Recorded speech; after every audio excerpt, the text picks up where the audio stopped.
on almost all the important issues that this country faces. My friend John McCain is a good man. He is out of touch, though, profoundly out of touch. And folks, nowhere has his philosophy of governance failed, been more clearly shown to be a failure, been more clearly exposed than the existing current financial crisis we face in this country.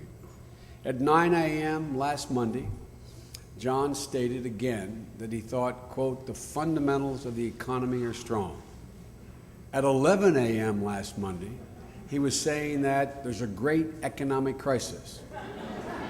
That's what we Catholics call an epiphany. An epiphany.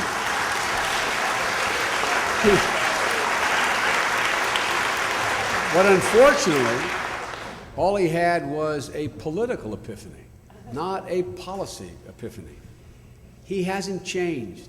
He hasn't changed any basic policy, any point of view on any of the fundamental policies. He has changed his rhetoric, but no policy change. If he actually realized what was going on in the lives of average Americans and not so average Americans, he'd be forced to admit something that's very hard for anyone to admit, that his economic philosophy is as bankrupt as Lehman Brothers. It is literally bankrupt. If John cares so much about this issue now, where was he a week ago? Where was he a month ago? Where was he 5 years ago? Well, I'll tell you where he was.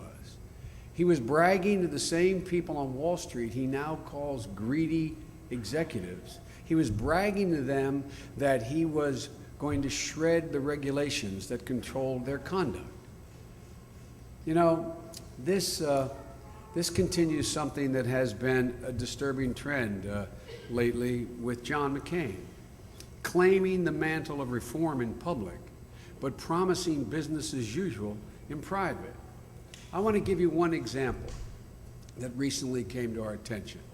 Take the example of the most notorious tax loophole that exists in our law today. It's this offshore deal, the Bermuda insurance loophole.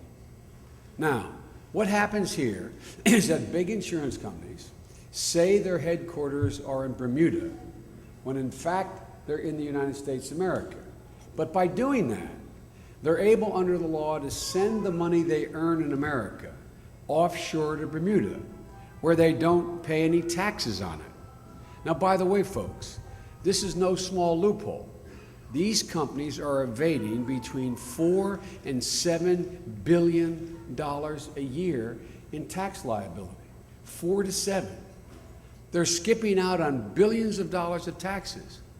That money could be going to insure our children who lack health care, to make sure that our veterans, as they come back to the VA, that the VA is not underfunded, to rebuilding bridges that are crumbling around the nation, rebuilding our infrastructure.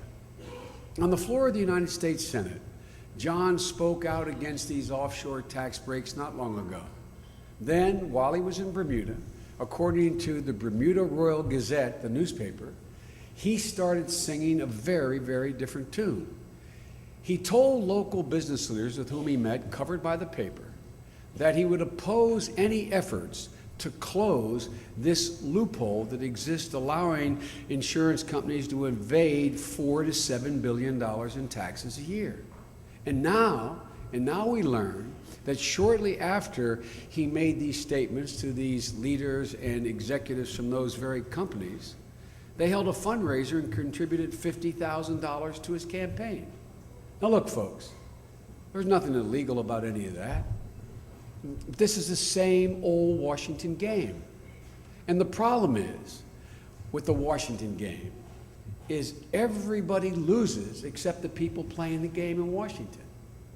You know, folks, maybe John should be asking those companies that he promised not to close this loophole for, maybe he should be asking those companies to put America first.